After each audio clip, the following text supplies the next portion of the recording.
Regardez, il est pas bien là, ce pêcheur? D'un côté, le lac de Silan, et de l'autre, les glacières. Une sacrée histoire d'ailleurs, ces glacières.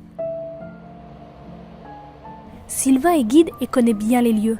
Alors, c'est vrai qu'ici on fabriquait de la glace? Oui, même beaucoup de glace, à peu près 50 000 tonnes de stockage annuel, donc qui partaient vers des destinations comme Paris, Alger et Marseille. Voilà. Ça a duré à peu près une bonne quarantaine d'années et tout s'est arrêté vers 1920. Alors au tout début, ça n'a pas été, c'était pas si grand que ça, c'était un tout petit bâtiment en bois qui était à l'extrémité du lac. Et en fait, c'est Joachim Moina, un petit cafetier de Nantua, qui a eu l'idée un jour, donc pour faire des boissons fraîches pour ses clients l'été, de venir récolter la glace l'hiver sur le lac de Silan. Et en 1875, la Société des glaciers de Paris, qui passait par là, s'est dit, ici, ce qui est intéressant, c'est que le train passe à proximité. On va pouvoir envoyer du très très gros volume de glace. Imaginez, plus de 300 hommes travaillaient ici dans des conditions de travail terribles.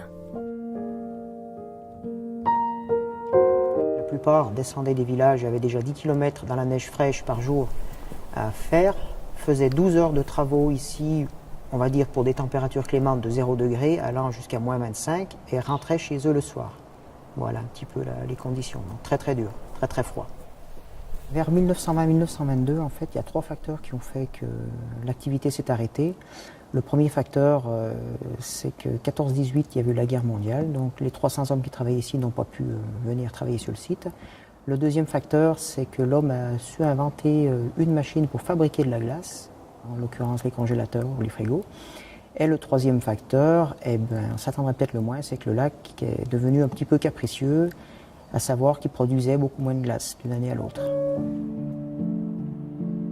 Aucun doute, il est vraiment bien là, notre pêcheur. Et comme à lui, on vous demandera de garder vos distances, car ces glacières ne sont plus en état de recevoir des visiteurs.